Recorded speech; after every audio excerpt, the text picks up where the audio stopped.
All right, it's 2:03. Hopefully, more folks will join us as we get into the meat of this conversation. But it is my pleasure to introduce everyone to Dr. Xavier Clark. If you have not met him previously, he is an alumni of the department, both the MA and the PhD program, if I'm correct, right, Xavier? Mishar for the other one, for the All right, okay, masters. that's right. That's right. Well, he's definitely our PhD alum for our department. Dr. Clark is a DEIA expert and a critical organizational health and luxury scholar.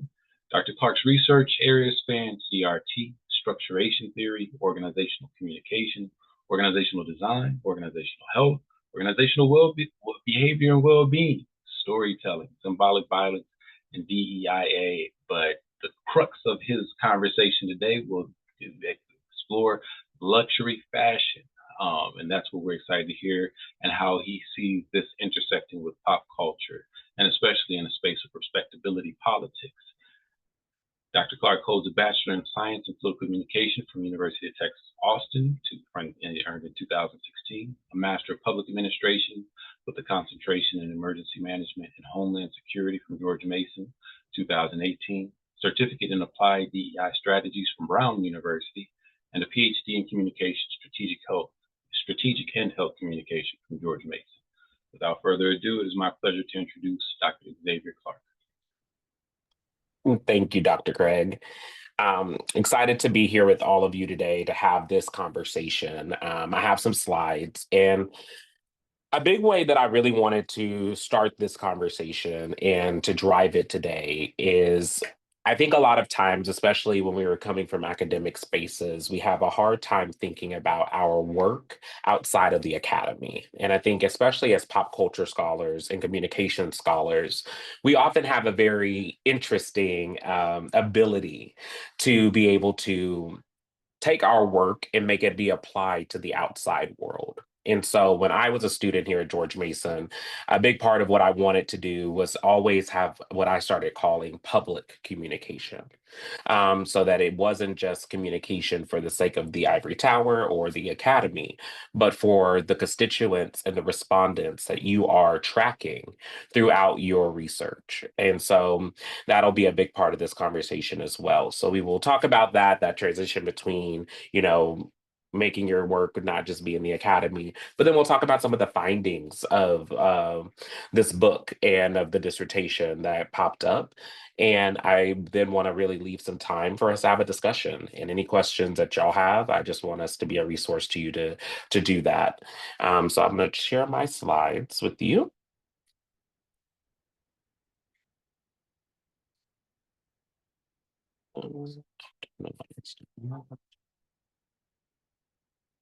Sorry, y'all.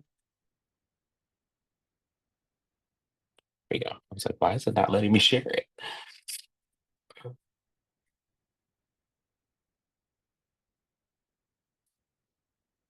Okay. Can y'all see the slides? Okay. Perfect. So today we're talking about We Are the Luxury from from student to scholar. So welcome everyone and thank you for joining me today. This seminar, as I said, is entitled We Are the Luxury from Student to Scholar, and it reflects my journey of transforming my doctoral research into impactful body of work and a book that challenges corporate structures, identity politics, and industry norms. As Dr. Craig said, my name is Dr. Xavier Clark. I'm the interim executive director of the Pop Culture Ideas Lab, and I'm excited to share insights with you how, as scholars, we could take our work beyond academy and turn research into actionable change. And that actionable change was always really important for me of really seeing that activism that, like I call it, we learned this in SHAR when I was in my master's program. Our professors would call us pracademics, that we were practicing academics, that our job was to come into class, learn the theories and whatnot, but then go apply them to the spaces outside of the academy. And that's how I've always approached my doctoral work and my research from a comm perspective as well, is how can I take what I'm learning here, but then making sure that it translates to the masses and that it doesn't just live in a journal. So today I want to walk through how my research on corporatized racism in luxury retail and how it went from a dissertation topic to a book co-authored with faculty director of pop culture ideas lab, Dr. Richard Craig, who has been beyond gracious in this process. And it's one of the biggest reasons that this happened was to when he was on my committee really pushed me to think broader. With this work, that it wasn't just for me to say, "Hey, I did a dissertation and I'm finished. Hallelujah." But it was to also show that this work was important and had lived consequences and lived experiences that did not stop once I got to turn the tassel and walk across that stage. So, what I would challenge all of you to be thinking about today is when you're thinking of your research and you're thinking of your dissertation topics or other scholarly work that you're working on, how can you begin thinking of that bigger at a more micro level, but then I mean macro level and at a more micro level? Um, this book was more than a research project. It is a framework and a set of actionable strategies aimed at shifting industries and how communities navigate those industries as well. More importantly, we want to offer you a roadmap for how you can do the same with your own scholarship.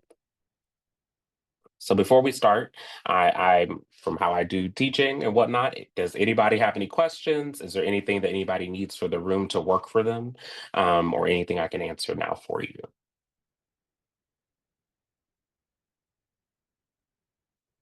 Okay, thank you.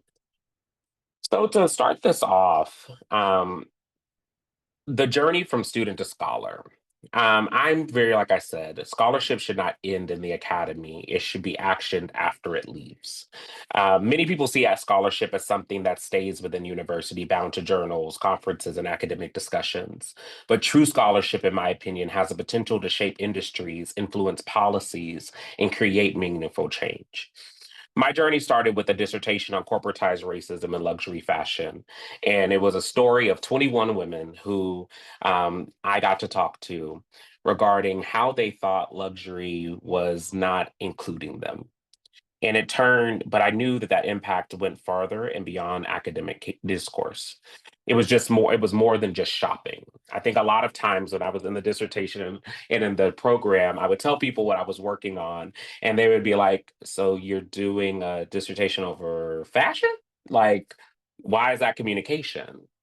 And I would often have to step back and remind myself and them that when it comes to pop culture, but it also comes to critical inquiry, it is taking often both iterative process of looking inside, but and but sometimes also it was also for me to see that if it's happening in some of the most mundane places like shopping, going to a mall, if it could happen there, how could that happen in other organizational contexts?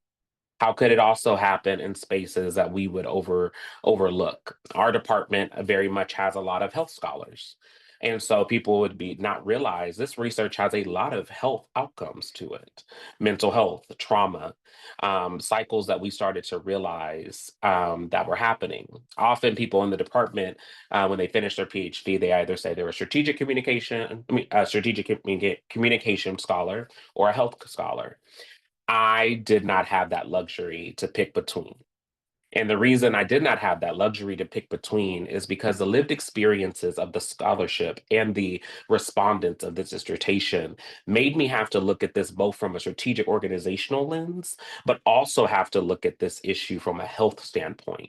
As I started to do my semi structured interviews, I started to see that these women were having visceral reactions to the questions that I was asking them and were telling us stories of post pre and during the shopping experience where their health was being impacted in a very negative way. So I had to realize in that moment, oh wow, I'm not just a an organizational scholar, I'm also a health scholar. And I think it took me to understand that of letting the body of research itself dictate to me the type of scholar I needed to be for it to be effective. And so when I'm thinking through this, I started to realize it was more than shopping. It was about experiences being valid and taken seriously. As a qualitative researcher, especially who focuses on organizational and pop culture experiences like fashion, have often felt like it was integral to ensure people understood the lived experiences are data. And I'll say that again, lived experiences are data. And often we think from a quantitative lens that, oh, well, if there's no percentages or statistics, or I can't run a regression over this issue, that means that it didn't yield any evidence of something happening. And that couldn't be further from the truth. It often, because of the lived experiences coming up that these 21 women have had, I've had to wrestle with when it was a dissertation, how to shape that story. But now transitioning it to a book, this is a whole new project. We have had to see these women's stories from a brand new perspective, and pages of narratives have now turned into journals of just story and richness that I would not have had if I had just stopped myself and said, "Ah, I graduated, I did it, this work is done." It was during my dissertation defense. We were nearing the end of the conversation, and Dr. Craig and Tim Gibson looked at me and said, "Well, what now? Like, you've done this dissertation, you've done all of this. How do you impact the community when you walk out of this room today?" And I got overwhelmed and I bust out crying. And it wasn't tears of like, I'm over it, like, why are y'all asking me that question? And why I'm ready for this to be finished. Just let me walk and like, let me pass this defense. I felt convicted that this work was still needing to, I wasn't done, that there was something more that needed to be explored. And I looked Richard dead in the eye and I said, well, I want to make it a book then. I'm going to turn it into a book. And they're like, okay, like, we'll talk about that down the road. But I was like, no, no, this is going to be a book. And not 8 months later, Richard and I got a contract for this book. And over this last year, we have been exploring this story that at first we were thinking, hey, we're just going to flip the dissertation and make it into the book. No, this is a brand new study.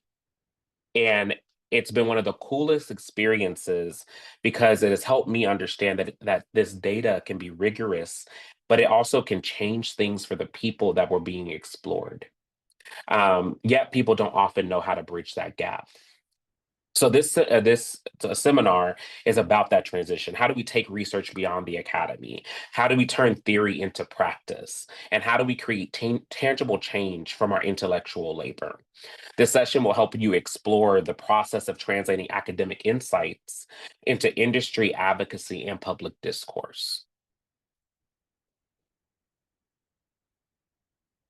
So the origins of this dissertation, it's not showing you what it should say right there. I don't know what's going on with the thing. It should say origins of scholarship, the foundations of We Are the Luxury. It it was rooted in a dissertation on Black women's mistreatment, but I think it's very important for you all to understand where that started for me. So my background, I work in the federal government, and government, we don't know how to pass bills to make sure that we have money. So I was furloughed for about a month. And so I had a friend call me. I was just at home, I was resting, and a friend called me and said, "Hey, Xavier, you should go to the mall." And I was like, "Oh, Tyson's Corner. I've been there before. I go all the time." They're like, "No, no, no, go to Tyson's Galleria. We know you're very into luxury, into fashion. You can go look at stuff over there." And I was like, never knew this existed. Had lived in the DMV area about 2.5 years, didn't know this mall existed. So I put a hoodie on, some jeans, and I go to the mall.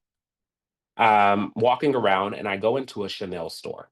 The Chanel store is still there to this day. It just got remodeled. And I walked into the store and I said hello. No one said hello back. I walked around. No one was helping me. And about 15 minutes to 30 minutes, about 15 to 20 minutes in, finally a manager comes from the back of the store and he says, can I help you with something?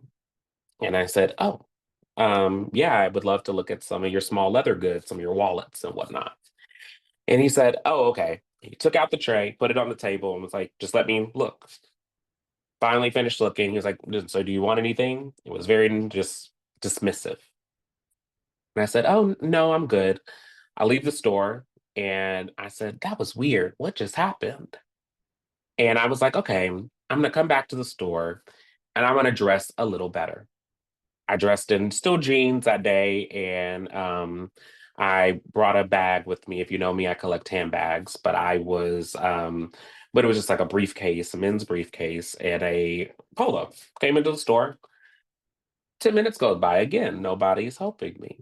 There's another woman in the store. I said hello to her. She's looking at me, kind of annoyed as well.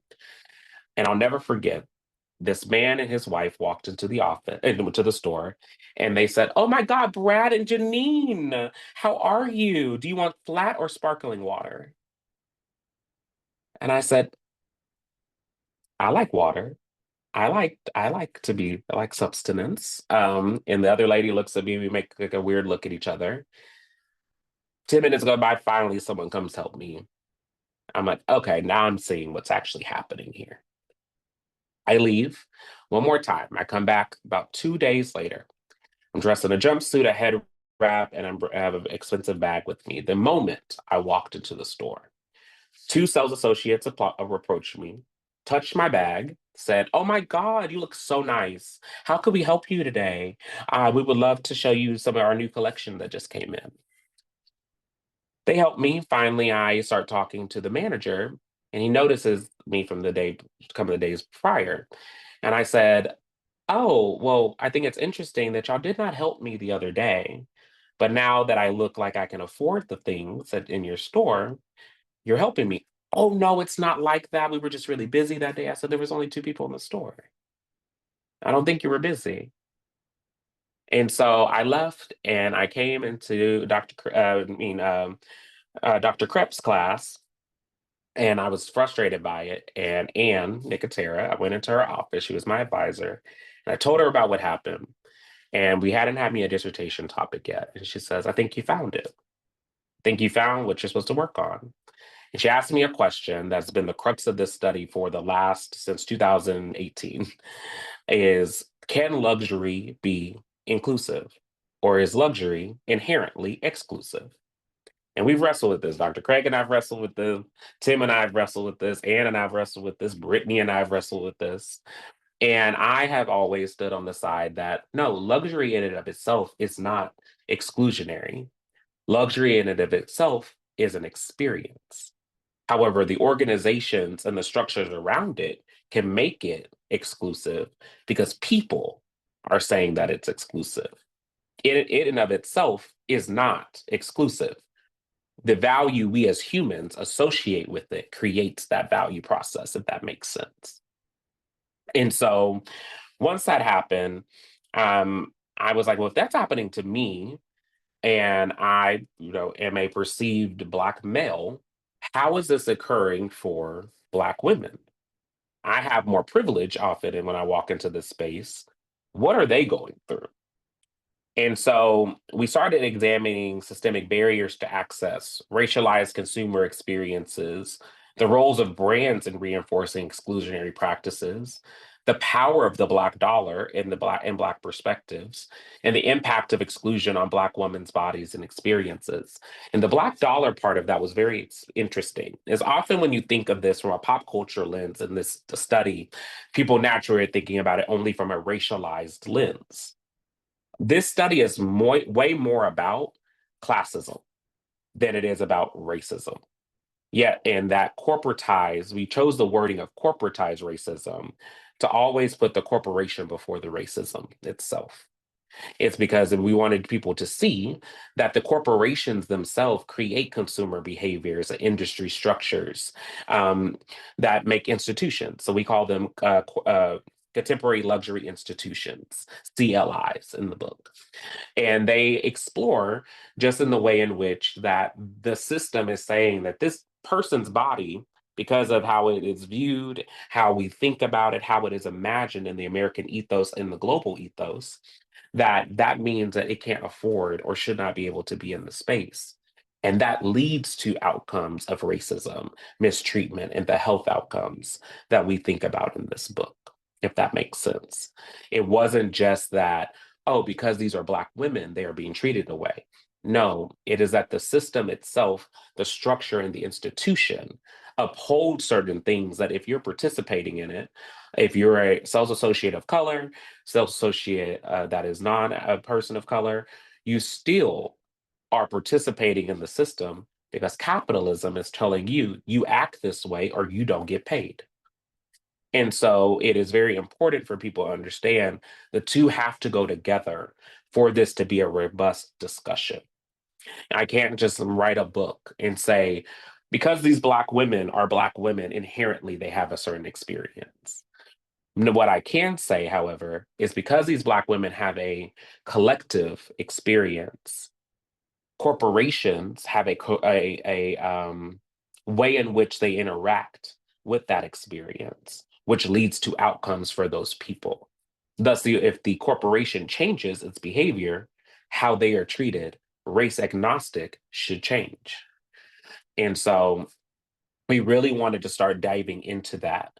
And so one of our key findings was that luxury brands often reinforce social hierarchies, subtly policing who belongs in their spaces.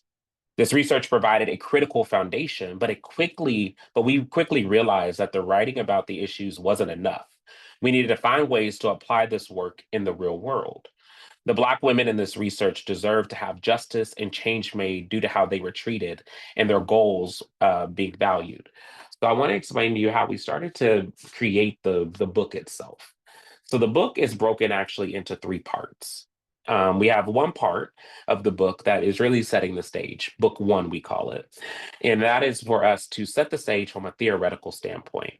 We're saying what the history of this is. We're saying what, like, pretty much my lit review from my dissertation and really breaking it down, but taking the jargon out of it to make someone at an eighth grade level come to the book and say, oh, I've maybe seen that happen to me or someone else or someone of another race.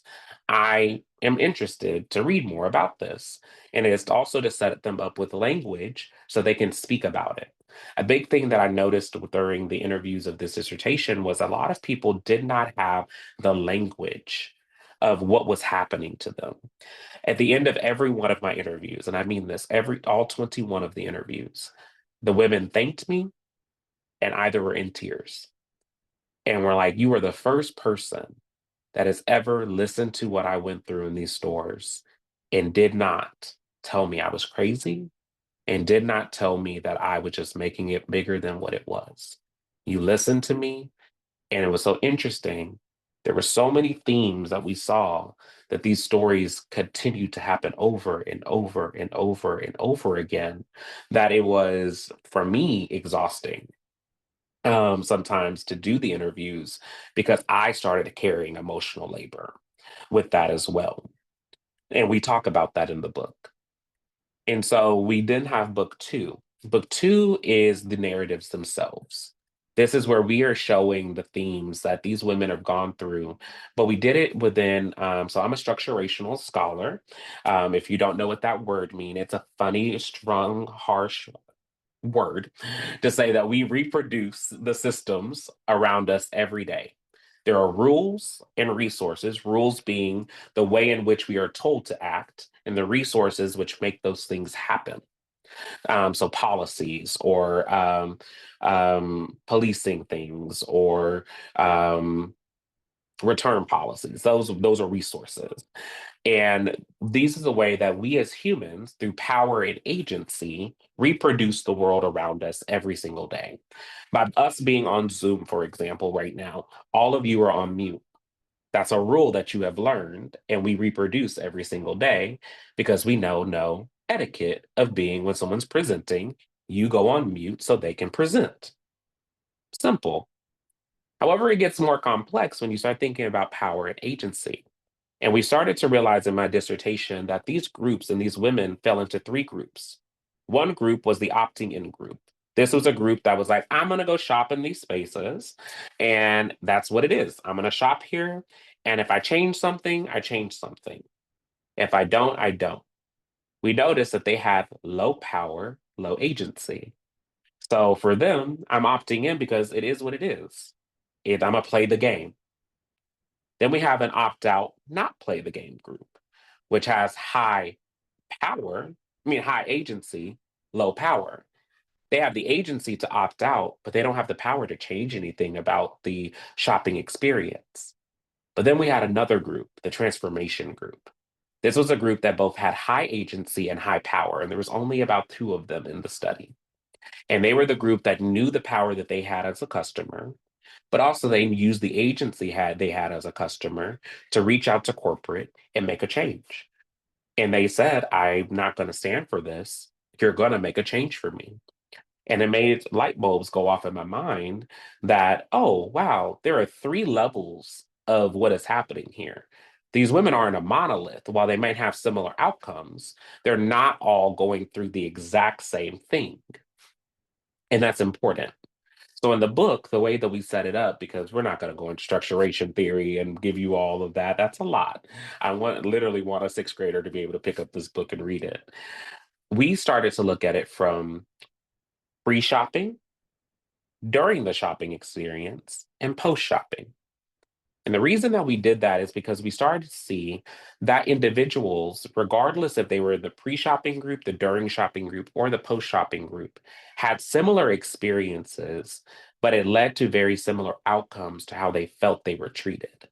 The pre shopping group all would say, I was stressed out. I was scared going into the store. I either dressed up and I had respectability politics placed on myself, even though I knew I had a long day and I did not want to wear a really nice outfit. I knew I had to wear that outfit or I was not going to get the treatment that I deserved. Whereas the during group is they're in the experience. And them reading back what they went through was, and at times, harrowing because it was a reminder that the during the shopping experience isn't always where the most pain is felt. And for the longest of this research, I thought, oh, the during is where they were going through the most trauma. It was actually the post. And when Dr. Craig came up with the post idea, for me, it really changed this research altogether because it showed me that, yes, the shopping experience itself is painful and traumatic and rooted in ugliness. But what are they carrying with them the moment they walk out of the store? We had one of them, Tiffany, I believe. She said, I got in my car and I called my mom and I just had to ask her, Mom, what did I do wrong? What did I do for them to hate me so much? All I wanted was to buy a bag. And it showed me that this process, if you do not look at them at all three levels, you will miss something that could change how they're treated in the future or someone else is treated in the future. The reason I bring that up it is to show when I was looking at this from a dissertation lens, I was looking at this only from the theoretical application. I was applying these theories to show the rigor that I had, to show that I understood how structuration theory worked, how critical race theory worked, and symbolic violence worked. However, when I transitioned it out of the academy, it gave me this ability to look at these stories with such a fresh eye that while the nuts and bolts of the theory is still there, the way that you help someone understand that is much different. And you have to sometimes not remediate the way that you have to communicate the theory. You have to see that the theory was just a vehicle, it was not your end goal. And I think often us as scholars, we get stuck on the theory because we're trying to add to the body of literature. That we forget at the end of the day, I need someone to walk away with something so that they become smarter, better, and more equipped. And if I can't explain that with the theory, maybe the theory is not the thing I need to use to show that at the moment. And so Dr. Craig and I have had a lot of discussions of how do we talk about structuration theory in this? How do we talk about critical race theory in this without making someone get turned off by it? How do you talk about symbolic violence and it'd be like, oh, what does that even mean? You have to find the ways to remind yourself you're the expert while also reminding yourself that you're still the student. And I think that is the thing I've had to remind myself through this process is that I am still on a continuous learning journey. Yes, I am an expert in organizational communication and luxury fashion. However, I am learning every day as we're editing this book new things, new ways of approaching this, new theories that might need to be applied to this study now. That back then, because I was focused on graduation day, I would have never had the capacity to do. And so what I'm telling you all is it's okay. You don't have to have all the answers now while you're working on the project in the academy. But sometimes go back and look at that work and see where there could be refinement and where there could be ways that that could be translated for someone because some reason and something brought you to it in your work that was important. And I don't want you to just leave it there and leave it in a journal. We want it in the journal. Keep getting that. We need those things, especially on tenure. But we also need to remember that that isn't always the end goal. Because if for you, and especially if how our program is set up and how George Mason is set up, you have such a robust opportunity to make an impact on people um, all around you. And so that led to the next step of identifying the gaps that kept the scholarship from making an impact beyond academia. So one thing I started to realize, like I've said, it stays in the institution, but luxury fashion itself, I think, was something that when we were working on this, we started to realize when we did the recommendation section, part 3 of the book. In the dissertation, I gave, I think, 20 recommendations to academia and to the fashion industry of things that they needed to do. And it made me start realizing that the field of business communication and business and orcom don't look at non-traditional spaces often.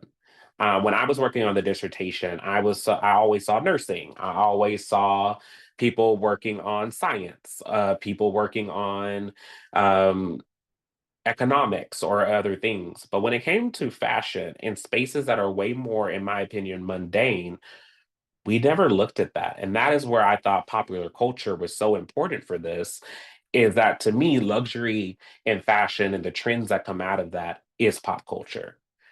You cannot sit here and say the ways it's the scene from Devil Wears Prada where she's yelling at Andy and she tells her everything you have on was already picked out for you and you don't even realize that.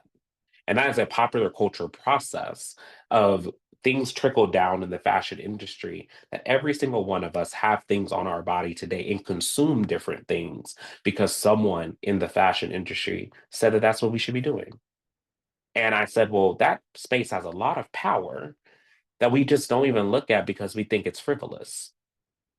And so, a big gap and challenge of this research was I feel like for the longest time when I was a student, I was justifying, not to my committee, it was to other students in the program, the importance and efficacy of my work.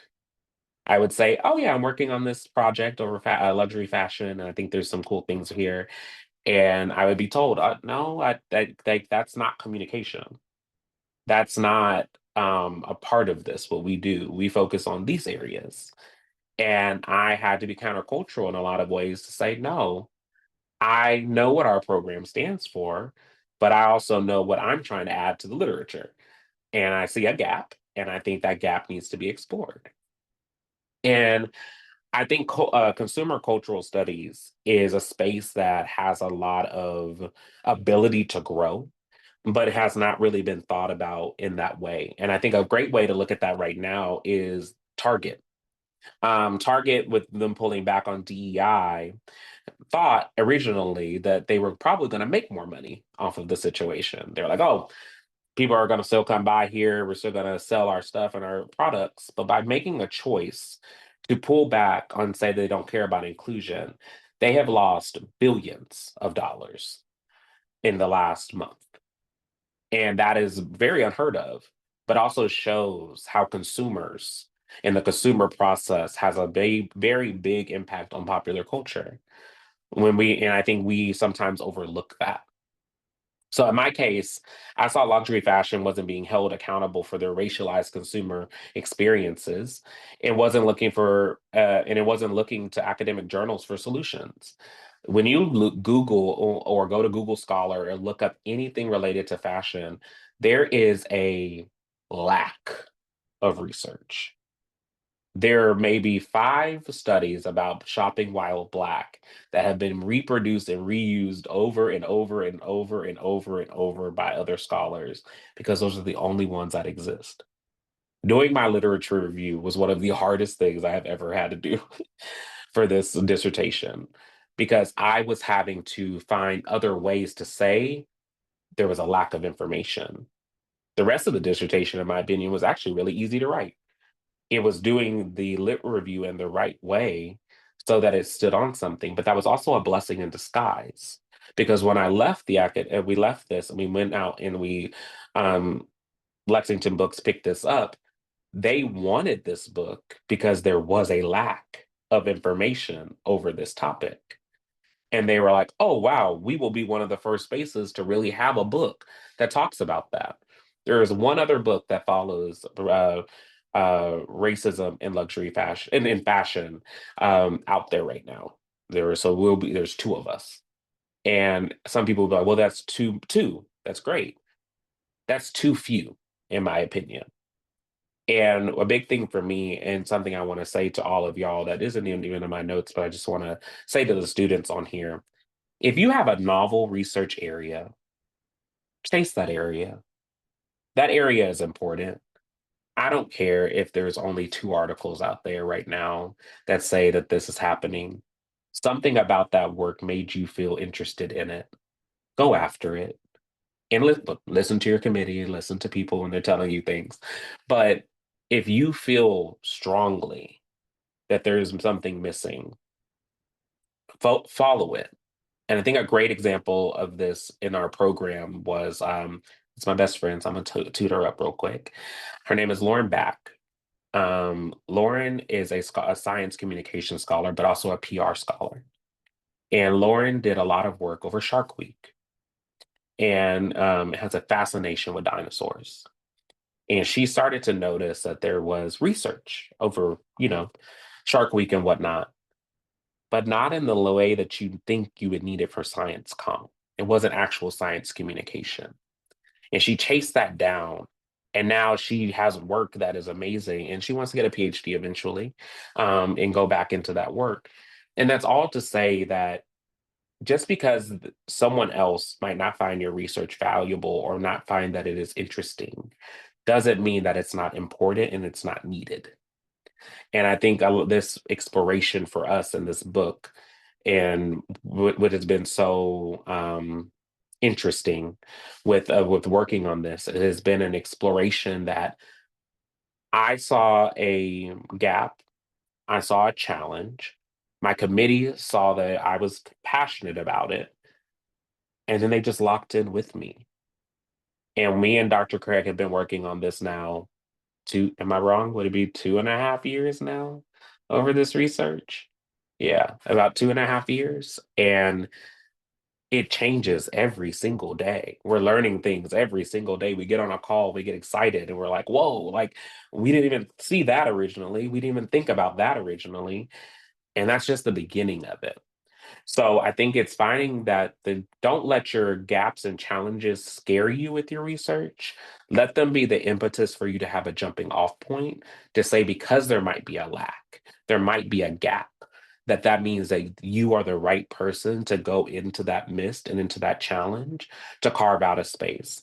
Because there might be an undergraduate student one day that sees your study, sees your dissertation, sees what you're working on. And they go, whoa, I want to work on that. And you're going to get an email from them who says, hey, can I read your dissertation? I would love to expand upon it. Can I read your thesis? I would like to expand upon it. And I never thought that was true, then that was happening. And when Dr. Craig and I got our contract for this book, a young woman actually from Purdue University reached out to me. My dissertation you cannot find on ProQuest and whatnot. I took it down due to some information in it. And she reached out to me and said, hey, I need to read your dissertation. I'm trying to do this work that you're doing about Black women, but I'm trying to take it from the C-suite's perspective, where you're doing it from the perspective of how they're treated in the shopping experience. I also want to see how they're treated in the corporate experience. And now her and I are working together and talking about what will that look like? And that'll be a farther down the line project. And so That's where I'm meaning is like the work doesn't have to just stay on ProQuest. It can translate to go do something bigger. So we've talked about this part ad nauseum. I've already talked about that. So now I want to talk about some key findings. So some of the cool key findings that we found in this dissertation were things I'm gonna be very honest, I never thought would pop up. When I did the study, I thought that these women were gonna tell me, yeah, we're treated poorly. Um, they need to do better or we're gonna boycott them. It was way more nuanced than that. There were some of them that were very okay with reproducing the structures that they didn't want to see happening to them for other people. Or they saw how certain people who look like them working in the industry also treated them like they were a criminal. And so it was interesting. So one of the findings was corporatized racism in luxury retail was systemic biases shape consumer experiences. And what we meant by that is um, luxury brands often position themselves as exclusive, but this exclusivity is not just about price. It also was deeply about racialization. Black consumers frequently encountered microaggressions, surveillance, and exclusion the moment they walked into the store. Um, from being followed to someone randomly popping out of the back and asking them, "Hey, do you need assistance with something?" Um, and it showed them that, oh, you already had a understanding of what my body, who I am, though even before I walked in here. So when you're seeing that and you see no one else in the room is being treated that way, we started to see that that's a very interesting finding, is that there can be 100 other people of here of other identities, and not a single one of them are being asked a question, but you are being either overly helped or underhelped, and they both speak to the same issue, an aggression and a microaggression being there.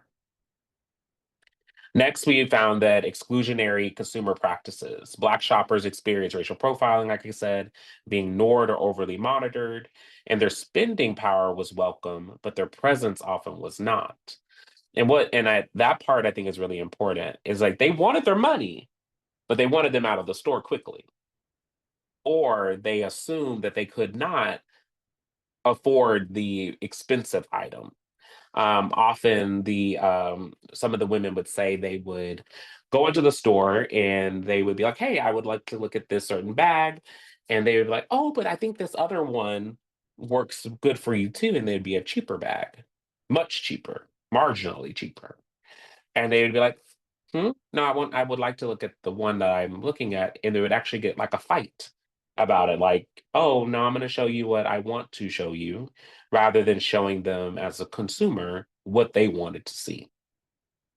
Um, and so it turned into them having to always overly advocate for themselves just to even spend their money.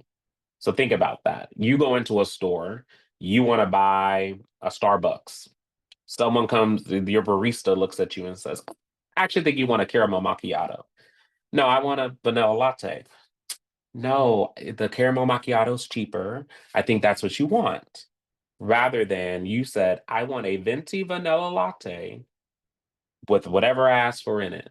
And that is what often happens to these women in this experience. Then luxury silent codes, unspoken norms reinforce who is allowed to belong. This detailed how in these spaces, from dressing to speech to perceived class status, often dictated how service was done with Black consumers. And it also led to erasure or suspicion. So like the women saying, "I can't just go in a Lululemon outfit or an aloe jumpsuit to go shopping. I actually have to be in a dress. My hair has to be done. I have to have makeup on. I have to look nice." Or multiple of them, I think at least 18 of the narratives articulated this issue and said if they went in looking even a little disheveled, they can maybe they might walk out in handcuffs, sadly.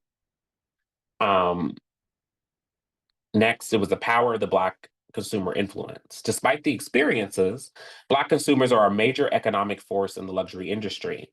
They drive trends, shape cultural influence, and contribute billions of dollars to the luxury market. Yet they remain undervalued by brands that fail to reflect them in their marketing or retail experiences. It is actually a finding we found in the book and in the dissertation that Black women spend the most on luxury goods in the United States.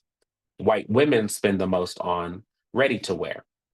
In the United States, the number one market for luxury is accessories, handbags, and whatnot. And Black and Latino women are the ones who buy those the most. White women do not. Um, and so ready to wear is a more European thing. So the United States, who is actually paying the most for luxury goods, are Black and brown women, yet they're getting often the worst treatment. So you're excluding them from a space that their dollar is also helping to make sure stays afloat in the United States. So just if you don't know, in the United States, globally, fashion market, you not every area region is sold the same things due to how spending is done. In Europe, they're going to have way more ready to wear items because that is the market for that. People buy like, and that's just normal for Europeans to dress actually in like luxury clothing. Where in America, you're not wearing a Louis Vuitton outfit to class. Like, what? We don't do that. Like, we're way more relaxed. But you would see a girl or a man or anyone wearing maybe a Louis Vuitton item or have a Louis Vuitton wallet or shoes. We are an accessories country. And that is a very important part of this conversation because the ones buying those accessories are often Asian, Black, brown people. Yet, when it comes to how they're treated, white bodies are the ones that are privileged in the space. So then we thought about bridging theory and action. This book doesn't just analyze problems, it offers concrete, actionable steps. That was a big thing that we wanted to make sure happened. We didn't just want to say, here, admire the problem. We actually wanted to give recommendations so that we can also do consulting after this. A big goal of mine is this book be a consulting tool so that we can go in and do communication consulting and organizational consulting with these organizations, especially for the Pop Culture Ideas Lab, so that there is a space for us to say, no, we have scholars here who focus on retail and fashion, and we can help you and be an asset to your organization to do better. Then we focused on reclaiming value and belonging. Luxury is not just about material goods; it's about self-worth and identity. Black women consumers are reclaiming their place in these spaces, asserting that they define their own luxury rather than seeking validation from brands that exclude them. So they're starting to say, no, if you don't want me here, you don't want me here. But let's try to see how we can make it work for us both. But if you don't want that to work out, that's okay. I'll walk away. And then finally, measuring progress and accountability. Change must be trackable. The book includes metrics for assessing whether brands are making real shifts towards um, for this equity. Thank you so much. And not just performative inclusivity. And so finding ways to ensure people understand that the quantitative and the qualitative have to mix. And when you take it out of the academy, it turns way more into those metrics to hold the spaces that you're talking to accountable. What would it be if I went into a nursing program and was like, oh, yeah, we're going to try to make sure that the bedside manner for these nurses is going to increase over a certain time, but I don't give them a metric to say how much it needs to increase by? It's not going to actually have an effect. So in the book, we really want to urge the consumers, both at the communal level, the academic level, and the corporate level, to understand their role in the process, but the outcomes that they should be expecting as well.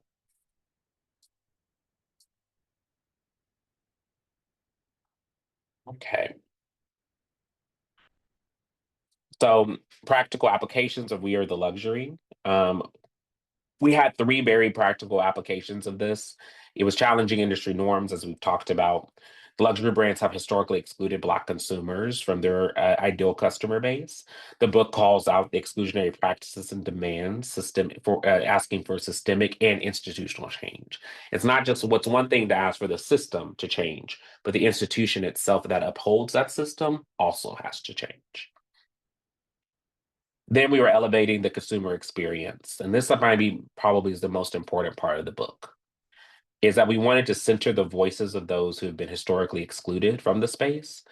And the book serves as both an expose and a guide to improving consumer engagement. And that consumer engagement is really important because I think often we focus so much on the harm that was happening to these women. We really wanted in book two also for you to read it and you see who these women are, that they talk different, that they live differently, that they are people, and that at the end of the day, this business is about people. And so we really wanted to focus on their experiences and make sure that their voices were heard, not just talked about.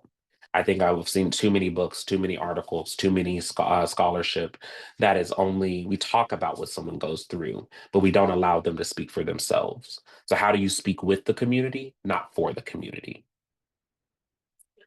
Um, and then finally, policy change and corporate accountability. We wanted to work with businesses to develop more practices centered on belonging and access. This book will help us to be consultants, like I articulated. Luxury retailers now have concrete steps to take to dismantle racial biases, yet we did not fully remove us from the process. We can still provide support via consulting, further methodological analysis that do not have to expertise in. So, one thing I wanted to really show with you all is don't ever write yourself out of the process. Don't, like, just because you are giving someone your intellectual property doesn't mean you give them all of your intellectual property. These books, these dissertations, they are vehicles. They are not how someone should just be using your scholarship to make change. You still are a part of that conversation. So how can they include you? Find novel ways for you to be a part of it. So it's a dyadic process, not just a one-way process where they're taking from you. Okay. And so here are just some practical things for you as scholars about owning your research beyond the academy. First, identify the real world implications of your work. Who needs the information? How can it be used? Think about the academic and certain department audiences. Is COM the only department that needs your work? Is there something in women's studies or something in mathematics? Is there something in policy, the SHAR school? Are there other spaces that your work is important that you might be overlooking because you're only looking from a comm standpoint? Still do that. But how can you make it broader so you can bring more voices to the conversation, perspectives to the conversation, but also rigor to the conversation? Two, build networks beyond the university. Connect with professionals, activists, thought leaders, media, content creators to amplify your findings. Academia is not the only space where knowledge matters. You cannot just let your work live in articles. You must practice ensuring it has effect on the real world. So, who can help you make sure that this gets out to where it needs to go? That could even be the communities that you're working with on the research itself. Three, develop practical and actionable recommendations. Industries and policymakers need clear, tangible solutions, outcomes, and challenges to tackle. Abstract theory won't be enough. Often, strategies and approaches they can implement have a lot more concreteness to them because it is something that they can say and explain to someone else because they're not the SME. You are the subject matter expert. They're not. So they need something that is more human so that they can leverage it and be a little dangerous without being you. And then leverage multiple platforms. Don't just rely solely on academic publishing. Use books, podcasts, social media, consulting to share your work. Use content creators and non traditional experts. For me, I'm a content creator as well. I have a network of content creators that I've reached out about this and have told them about, and they're excited to share it with their audiences when the book comes out so that the conversation doesn't stop, it continues and grows bigger and bigger. And finally, remember that should be a tool for change. If your work has the power to shift systems, don't be afraid to step outside traditional academic spaces to have an impact, share your voice, but also learn more than you ever thought you could. So now, just questions. Thank you, Dr. Clark. The Welcome. floor is open. Oh, Jordan, go right ahead. One of my first questions is, well, first of all, I was thinking about the fact that Black women and Hispanic women definitely are like huge contributors to luxury. Like that, the fact that when you're saying that when Black women and Hispanic women walk into these stores, they're not acknowledged at all. Like I know this is a fact, but our dollars are what matter. So the fact that we don't ever get that respect in these places, um, it's always so confusing to me, because you take that away and what Mhm. do you like you go under. Chanel doesn't matter anymore. Yeah. Mhm. So I was thinking about that, but I was wondering, have you talked about or explored the concept of like the dupe industry? Because I Mhm. personally, I'm never too good for a dupe. In fact, I got 3, 4 coming in a couple months, Mhm. straight from China, and they better be good. Because I don't know about y'all, but saving about $200-300 and you can't tell, and I didn't get racially profiled, and I didn't have to contribute to racism, and I can still look good and have something that's probably made by the same hands for $200-300 less.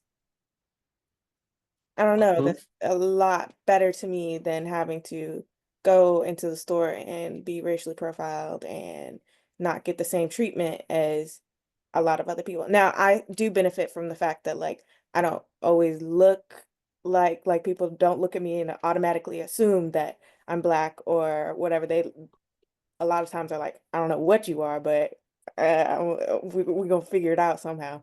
But there's still a lot of confusion there, and there's still a lot of like situations that I come into Mhm. that set up that barrier.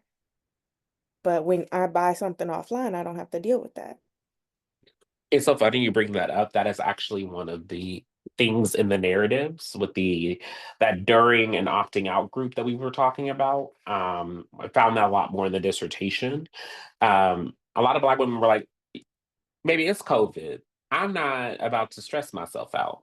I'm going to go online. And if you don't want my dollar, so that it kind of goes hand in hand. The online shopping out was also, when I'm hearing what you're saying, it also shows that agency and power part of it. If you feel that I don't have the agency to walk into this place, empowered to walk into this place and feel respected, then I'm just going to do it online. But then there's also another part of that where they did have a lot of power in that situation. That I know I can go in here and afford it. I know I can go do it, but is it worth my mental and physical body to do that? And so I agree. I think that that is a space that could be that is helpful to do, but comma, I think that I'm also a person that believes that to fix a system, sometimes you have to work in the system, but it's also work to be outside of the system. They have to both occur. And I think that's where I get a little nervous of us going back to a for us by us culture of FUBU, because at the end of the day, it can be for us and by us, but just because they're skin folk, don't make them kinfolk. And so they doesn't mean that they're going to buy from you. And so I think even going online to do that doesn't always help you make the change you want to see. Because one big finding we did find, and I'll let someone else ask a question though, is we started to see that consumers consumers and sales associates that were Black were also policing other Black people. So they would look at another Black person in the store and go, oh, what are they doing here? Or it was a crab in the barrel mentality of like, well, I made it and I don't want no one else to mess it up for me. So I have to act a certain way to make them leave the space so that I can be the token and being taken care of. Does that answer your question? Okay. Paige? Hi. You actually got right onto my question there at the end of being a part of not well, a part of the problem as women of color in those spaces, very much tailoring your your activity, your word choice, code switching, if you will, to preserve your place in that role, versus when you see others that are not necessarily doing the same, making sure that that gap between you is wide. That resonated with me as well. But I wanted to ask you about when you're talking about pulling together your lit review and being in a space where there was just so little literature. Like, did you find anything particularly helpful? Oh, did I lose everyone? You're here. Okay. You're good. Did you find anything particularly helpful or any advice in doing that? I'm kind of coming at the same angle. I'm interested in studying like military communication, and it's kind of the well is kind of shallow as far as communication, studying that in the military. Yeah, and Dr. Craig helped me a lot with this when I was doing the dissertation part of it. Was it wasn't just that had to get creative, but I also had to realize that you have to sometimes say it without saying it.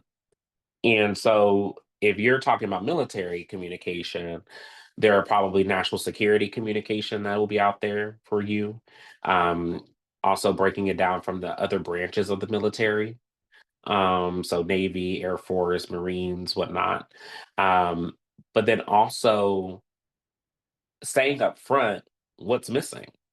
I think sometimes when you're working on a lit review, we think that we needed to say, so this literature already exists, and da da da. You also need to say this literature doesn't exist.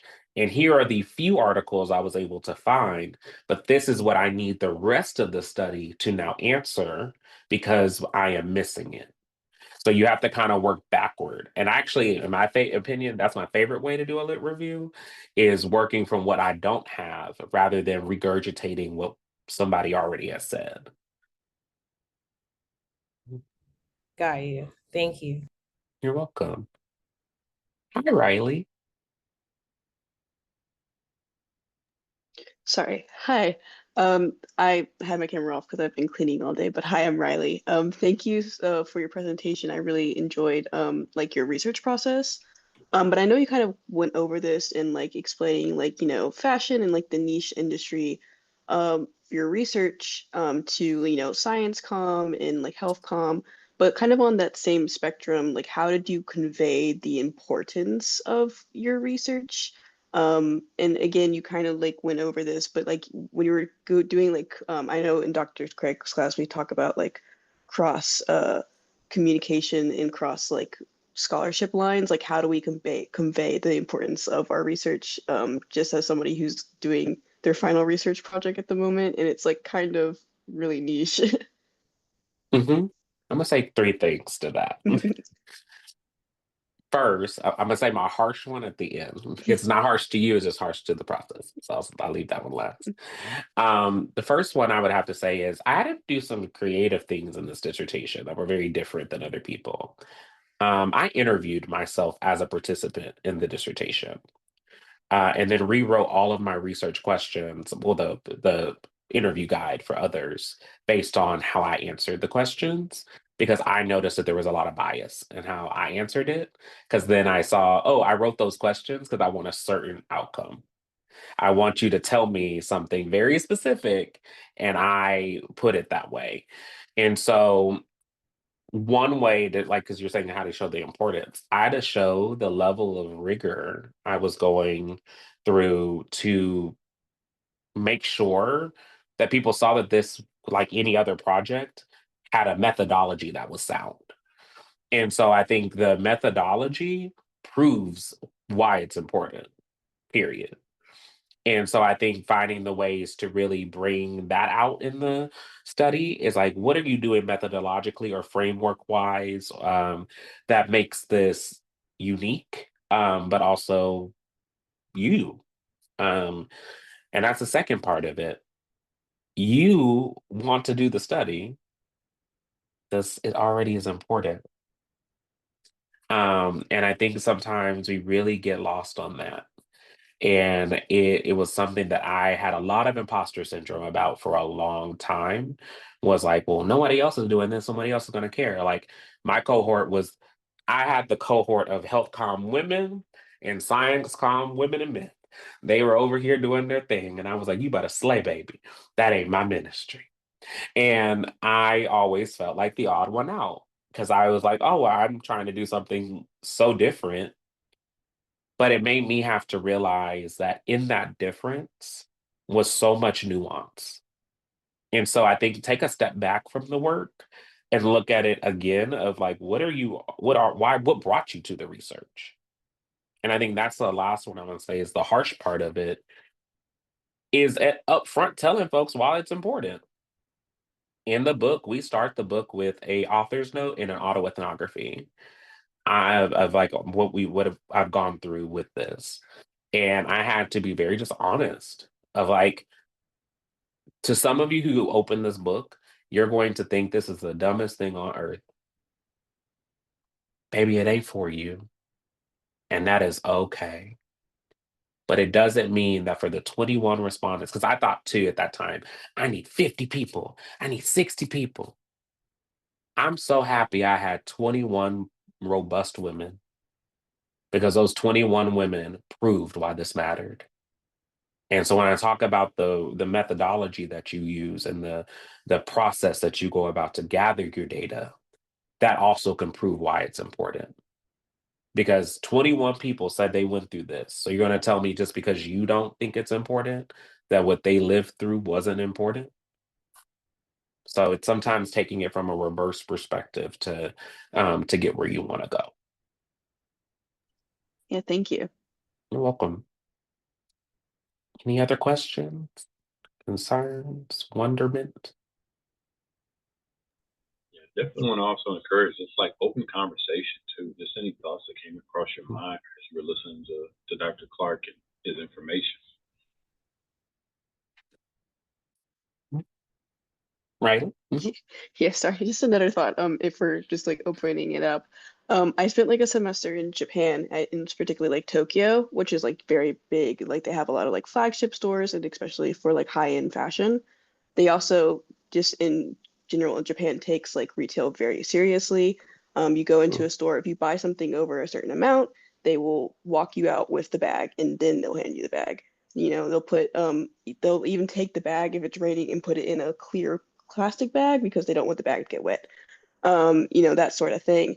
But I remember in Shibuya, they have like, you know, Chanel and stuff like that. And just like, you know, it's fun to go browse and stuff. But it's kind of the opposite end of the spectrum where like being a foreigner and especially like a foreigner of color is like trendy, especially like in places like Tokyo. And so, you know, you had like extra care. Whereas like somebody that came in like an all Chanel outfit, they're like, okay, obviously they're still gonna give like greet them and stuff, but they're not showing you like rows and rows of bags as like when we walked in. It was like, here, look at this, and take a gander at this. You know, we were just really just window shopping, and they're directing us into the store because it's trendy. And I think it would be another cool direction when hopefully this you know niche topic has more stuff in the well to research to kind of like look at it from a global standpoint, just like as like you know PR person as well in trends in that. Now, of course, there's like the ethics of like people as trendy, which isn't, you know, the best view of like foreigners and stuff, especially people of color. But, you know, just from that perspective, and then how it looks in the West of like not getting help and just being, you know, uh, looked at differently. Now it's just my thought on that. No, I love that perspective because you're 100% correct. And I think it's also, too, there's an individualistic and collectivistic aspect to that as well. We don't revere people the same way other countries do. Um, and there's a level of honor and respect you give to people in Eastern culture versus Western culture. And I think that is also a very important thing. And so a thing we did study in the dissertation is the consumer body. And I think that is something that we need to revisit. Because I love that you said it. Like this book is just the beginning. The goal of this is to expand more and more and more. And I think there is something there from a global perspective because we had one respondent, Isadora, who was living in London for a while, and she had brought up that, when she was there, it was very different. But then when she came back to Houston, come it went back to the disrespect, but over there they might have been snooty, but they still gave you an experience. Whereas in the United States, we will give you an experience, all right, but it will not be the type of experience you want. So I do think there's a Western, or not even just Western Eastern, but an American viewpoint, and then a global viewpoint. Thank you for that. I'll say one of the things that I continue to appreciate about your work, Xavier, is and as you repeatedly said, the nuance to it. Most people overlook fashion, overlook retail and these experiences in the space of popular culture, and failing to take into account how much what we wear or what we decide is the niche thing to wear, or the luxury thing to wear, speaks to who we are as a society. And so this idea of where we shop, what we shop for, and then who's allowed to be in these spaces speak a lot in this idea of popular culture. So I love the way that your book ventures into the exclusion, but what does exclusion really mean? If I can afford it, if I want to buy it, should I not have the right? So you gonna tell me because I'm black or brown or whatever element of me you don't like, I'm not allowed in this store or to allow to purchase this product? I think Yeah, and I think that's something, and well, a little minor edit of something you said, our book. Just want to fix that real quick. And then I think a big part of this as well is, yes, we use Black women as an a lens to this because I feel like that's one of the biggest groups this happens to. But you can apply this to so many different groups. Rural communities. I've seen where people from small towns come to luxury stores and they're in their boots and they're in their stuff, but you could tell the mama wears Louis Vuitton down. But even though she still, wears the things, they don't treat her like a urban person. So there's urbanization and ruralism that goes into this as well.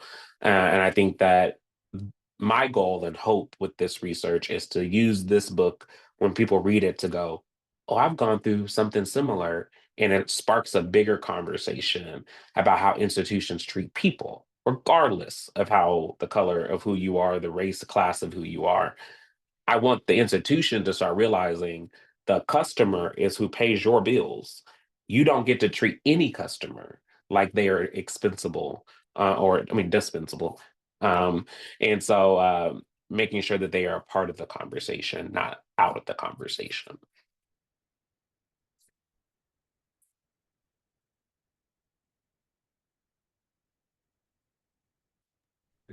Anybody else? Oh, Doran, yes. Sorry, I didn't see your hand up.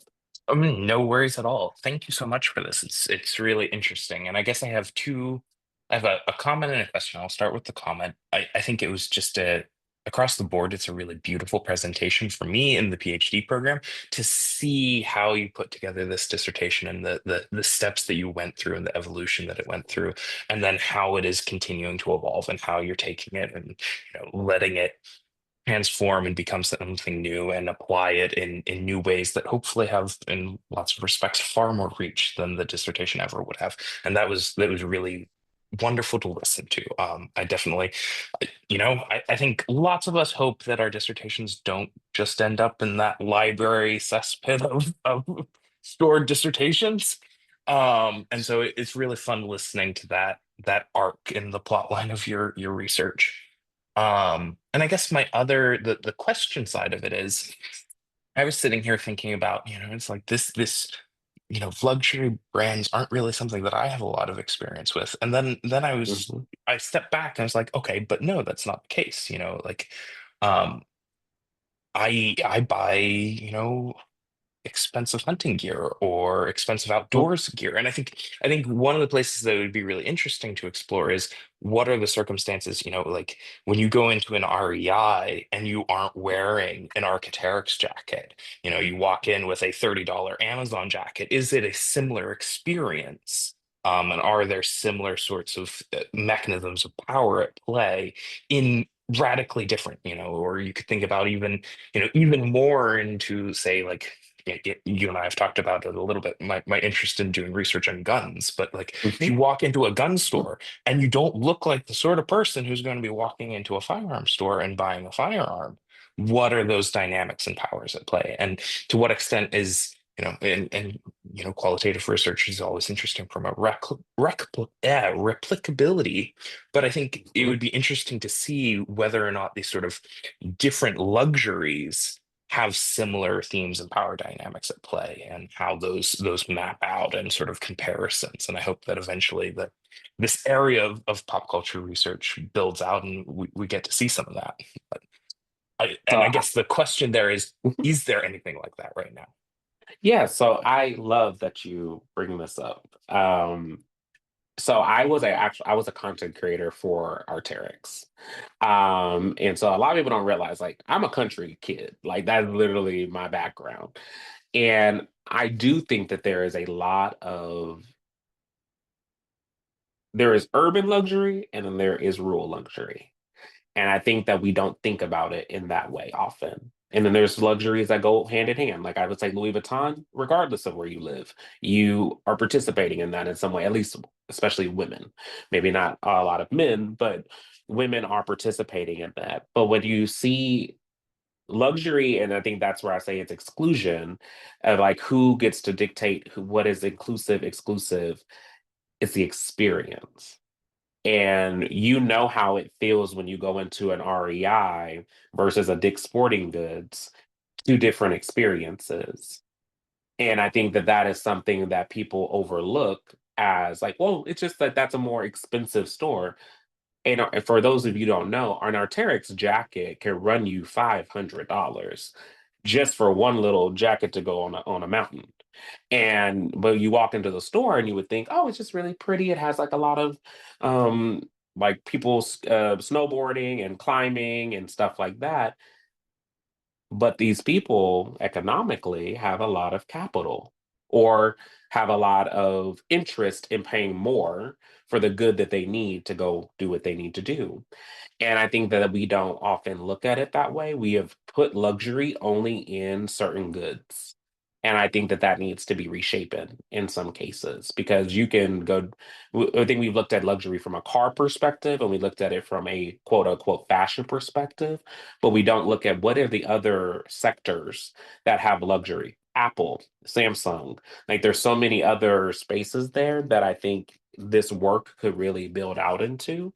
And so it really makes me feel good that you saw that there, like, we did I took a course at George Mason called Policing Black Bodies, and I was helping rewrite that book. And a classmate and I was working on the dissertation, but we did this from an LGBTQ's perspective. We did it where I just went into the store and watched her and how she was treated by sales associates when she dressed two different ways. One, she would go in very feminine, and then sometimes she would go in hyper masculine. When she went in hyper feminine, very different experience. Oh my God, ma'am, how can we help you? Oh my, she wore a fake ring. Oh, your ring is so pretty. How can we help you? When she went in hyper masculine, misgendered often, was not helped, was treated very similar to how men, when they go into stores, were treated. And like, oh, are you here for your partner? Are you here because your wife needs something, your girlfriend needs something? Because obviously you wouldn't want anything from our store. And so it was very telling that that's what I'm saying. You could apply this to so many populations. We just chose Black women because I think at that time, too, there was a lot going on in TikTok and Instagram and whatnot about Black women having discussions around Fashion Week and whatnot, if like they're tired of being treated certain ways. Thus, I was trying to do a dissertation, was like, that makes sense to do. But there's so many ways that this could be done. So thank you for noticing that, Doran. Anyone else have any questions? Anything they want to add?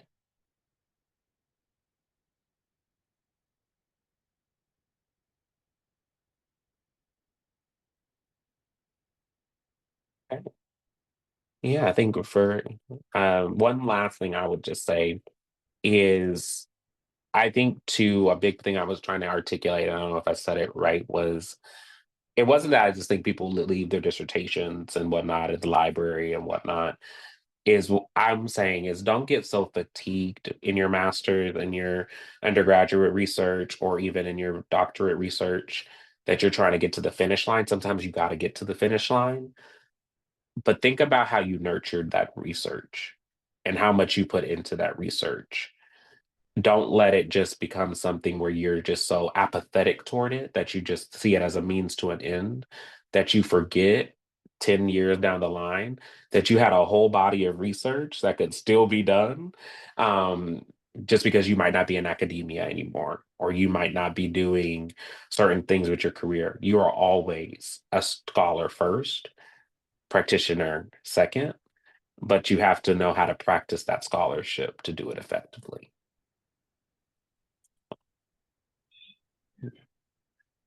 Thank you, Dr. Clark, and especially that last piece on the axiology of your work. How connected to your work are you? Practitioner, scholar, intersection of both or all things. Are you an advocate too? Might be an advocate in there as well. I'm going to stop recording at this point, and folks.